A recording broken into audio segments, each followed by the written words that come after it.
Hey guys, I'm Matt, channel 943. Today in this video we're going to be taking a look at MTH's new Premier Line Union Pacific Challenger. Now Union Pacific is not the only name they made in these, they made other ones and I'll show those in just a minute. But we're going to be taking a look at this Challenger. It's a beautiful engine and I think it really was worth the wait. After about two and a half to 2 3/4 a year we got this engine. It's a beautiful model. I think it was worth the wait for me. But when I take a look at the engine and share the details and sounds and everything and run it, you guys can make that decision of whether, if you were to pre-order this engine, and if you would have had to wait 2 1/2 to 2 3/4 years like we did, would you have waited that long? And if you would have pre-ordered the engine, would you have enjoyed it when you got it? So you guys can make that decision on your own, and feel free to put that in the comments. If you would have pre-ordered this engine, would you have waited the 2 1/2 to 2 3/4 years for this engine? In my opinion, I would have, but you know, that's my opinion. You guys can feel free to disagree or agree. Just put your opinions down below in the comments. You know, I'd love to hear what you guys would think about this engine. I think it's awesome. And so yeah, alright, so I'm going to go ahead and give you some general info on the Challenger and share the different products that MTH makes, and we can go ahead and get on with this review.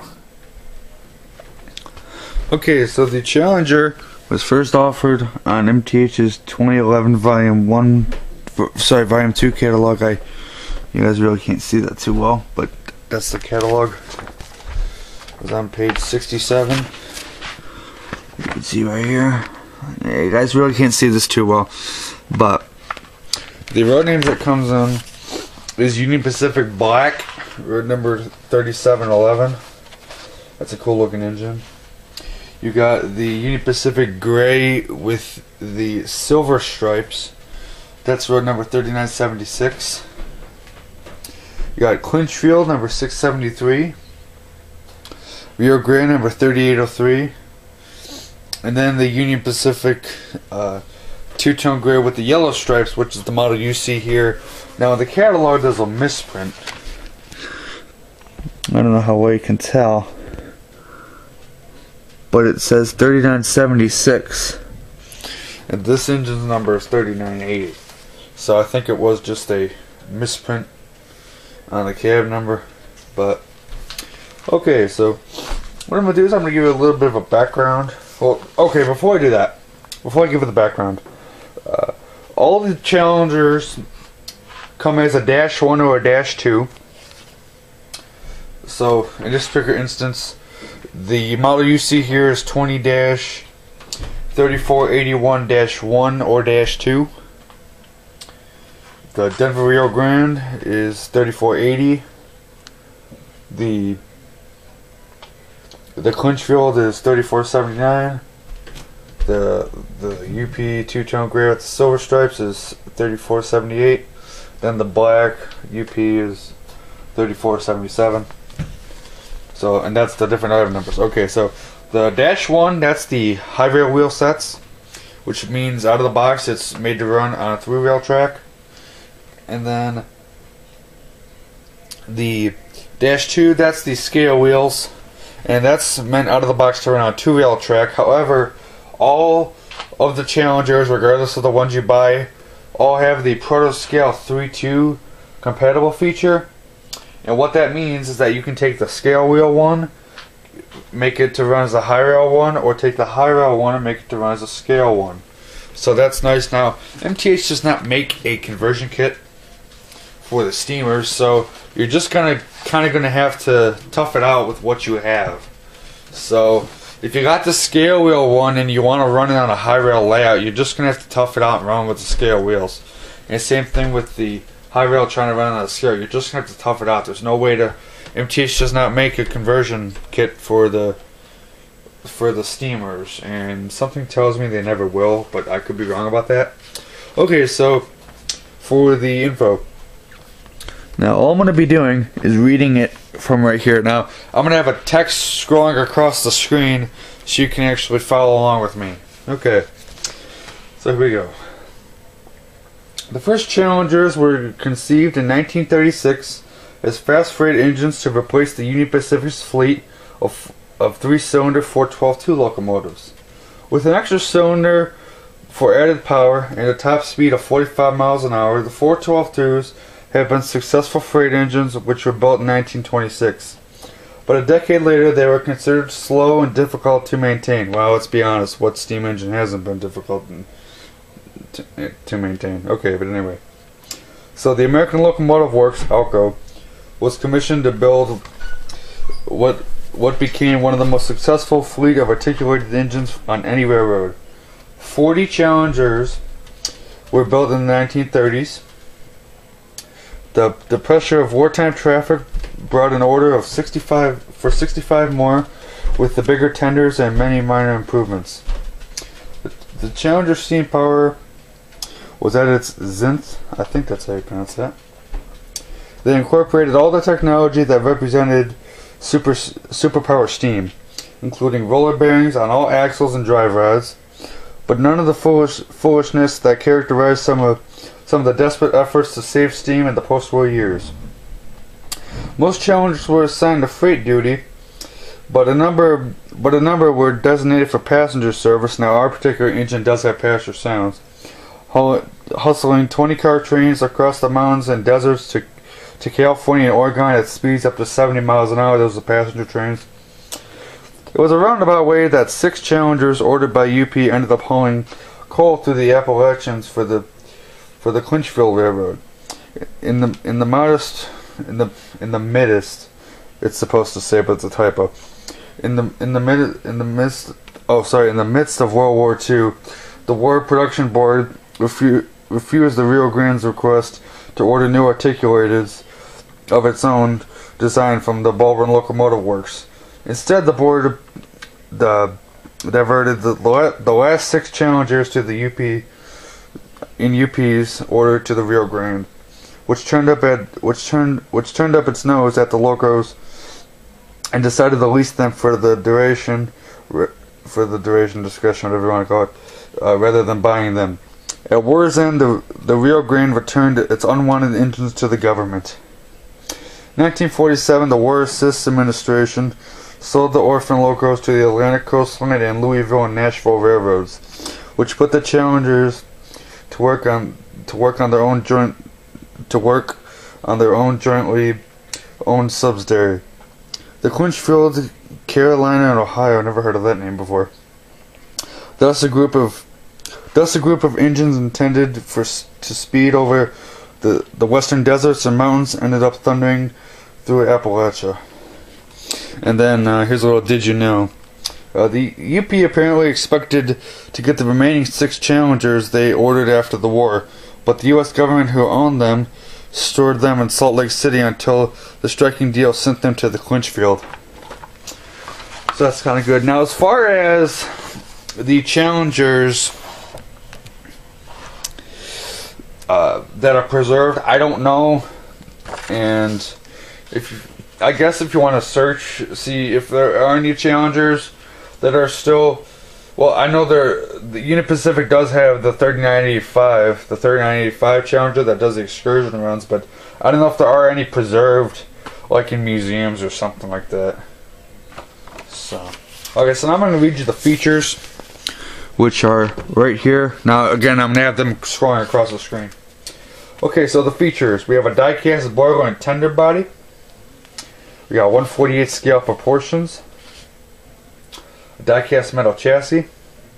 Authentic paint scheme. A real Colo, where prototypical.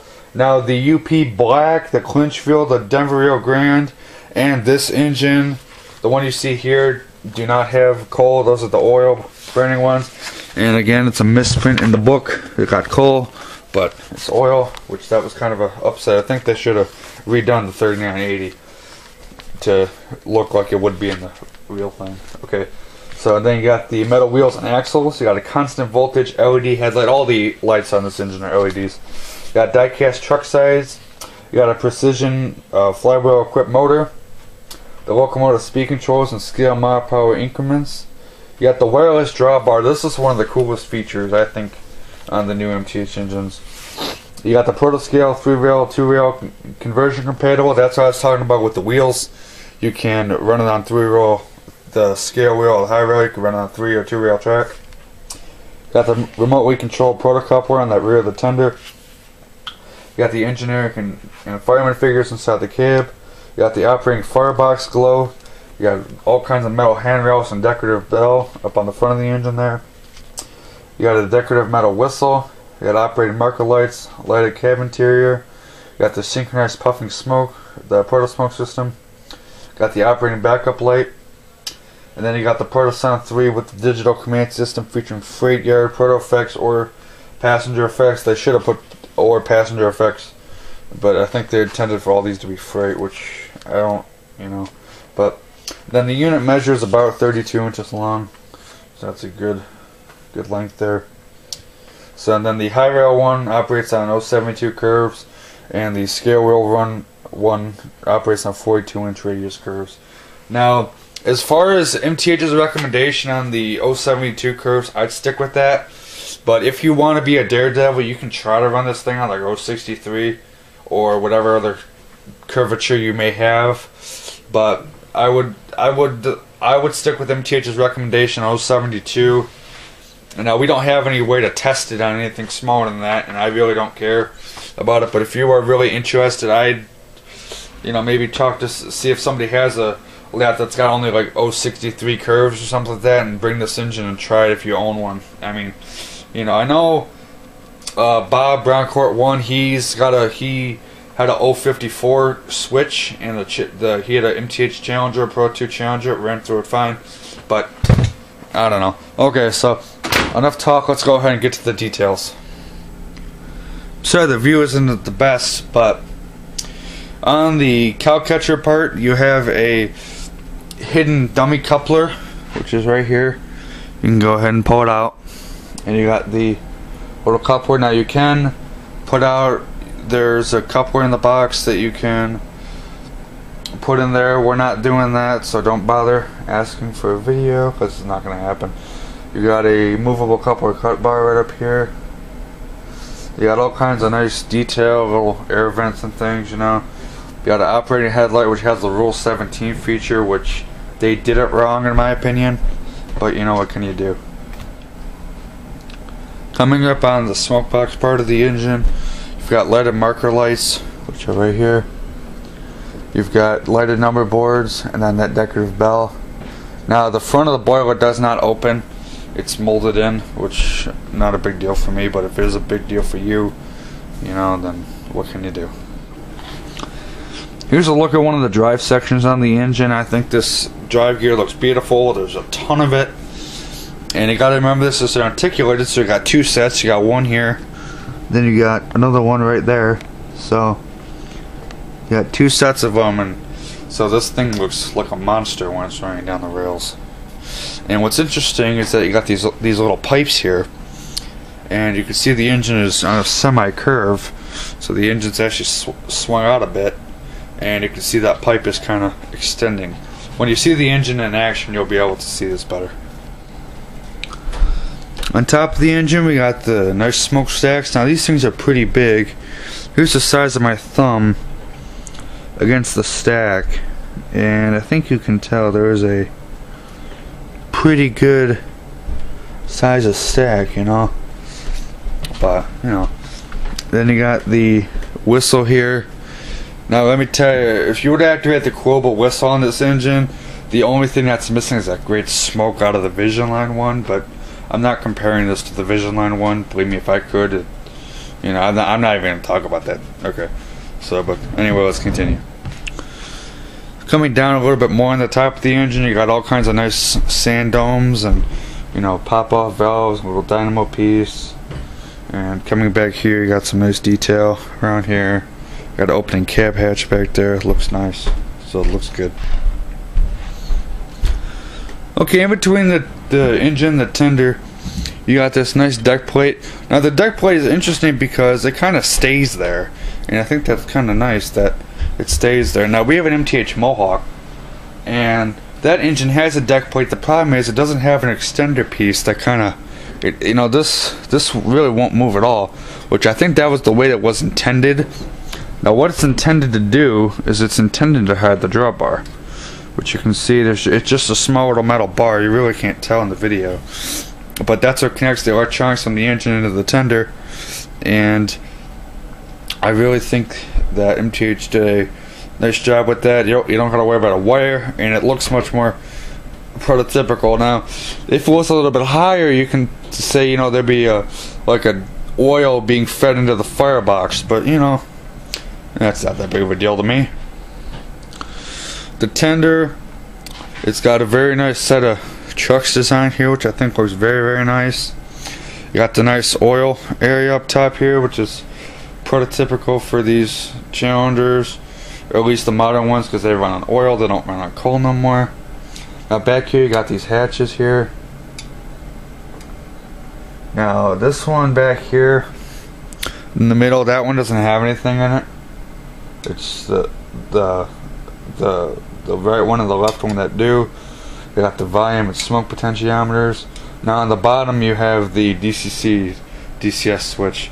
Now you can't tell in the video, but you got a backup, auxiliary backup light, a backup light, and then an operating coupler. So without any further ado, let's go ahead and power this engine on. Okay, so now you guys are probably wondering, Matt, what's your favorite feature? Well, I got a lot of them. I really can't pick one, so I'm just gonna list them all. Okay, my first and foremost favorite one is the whistle. I think it sounds great. My second favorite feature is the bell. I think that sounds awesome. My third is the chuffing sounds. Those sound great. And my fourth and the final one is the quotable whistle. Not the quotable whistle feature, just the quotable whistle sound. It sounds magnificent on this engine. It really does. So we're going to power this engine on. You know, the quotable whistle feature is nice, but I'll get into why I don't really care for it in a minute. So, but let's go and turn this engine on. Okay, so I'm going to be running with my DCS remote. Your options for this engine as far as running, you can run it with DCS, you can run it with DCC, or you can run it in conventional AC or DC. So let's go and turn this engine on.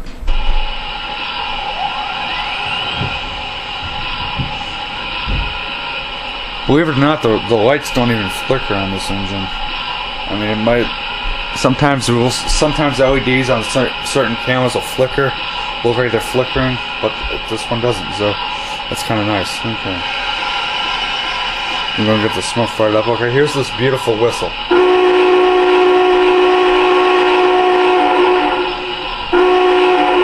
That's a nice whistle, I think. All right, here's the short whistle. The forward signal. Reverse signal.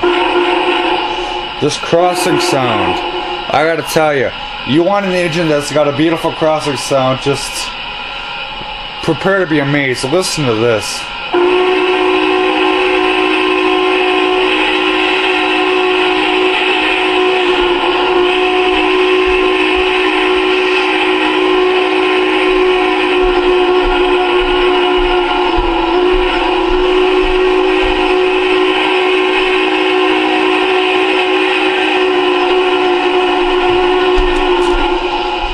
How cool is that? And that was all the crossing sound. I didn't touch the whistle for that. That was all the crossing sound. Okay. Now the interesting thing about this engine, I was scrolling through the more options on this engine.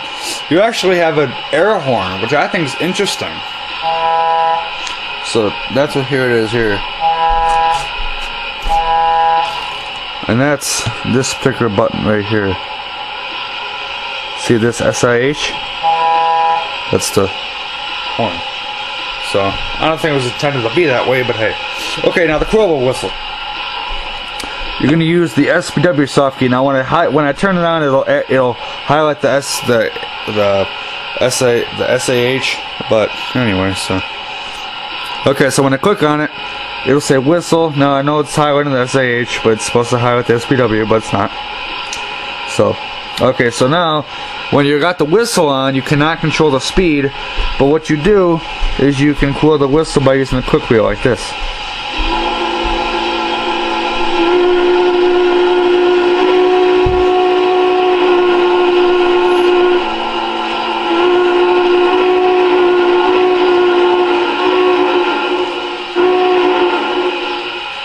You know, so that's kind of interesting.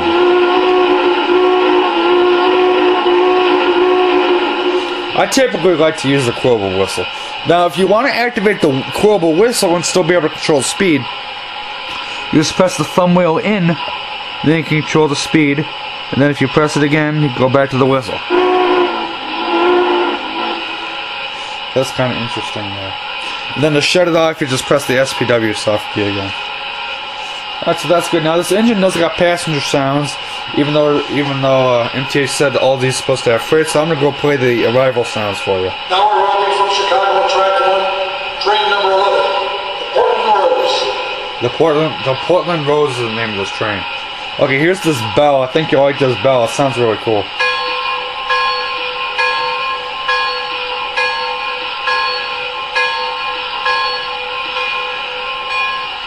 And that's a really nice bell. It almost sounds like the Nickel Plate Road 765 Excursion engine bell. I think that sounds really cool. You know, kind of play that with the whistle. You know.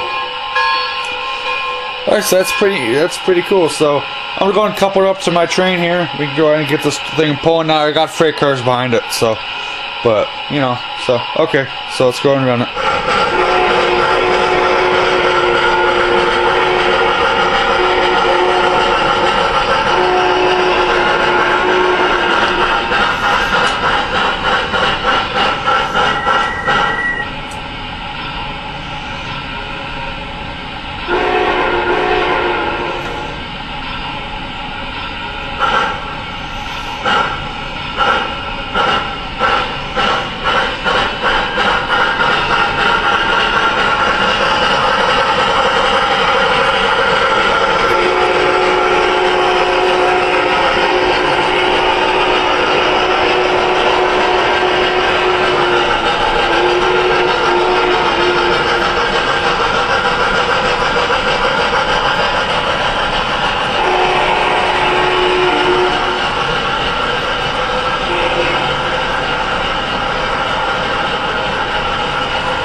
Well, anyway, guys, that about wraps up for this review. This engine is just awesome. I don't even know. It's a beautiful engine.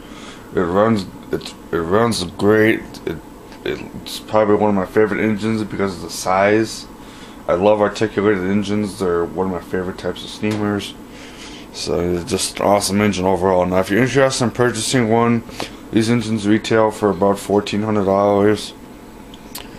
So, you know, they got you know, but that's about the price about every steam engine nowadays. So, you know, don't think you're getting gypped out because it's a big engine. You know, that's about the price you're gonna pay for most steamers. So, but check the end credits on this video because you'll see the different pictures of all the engines.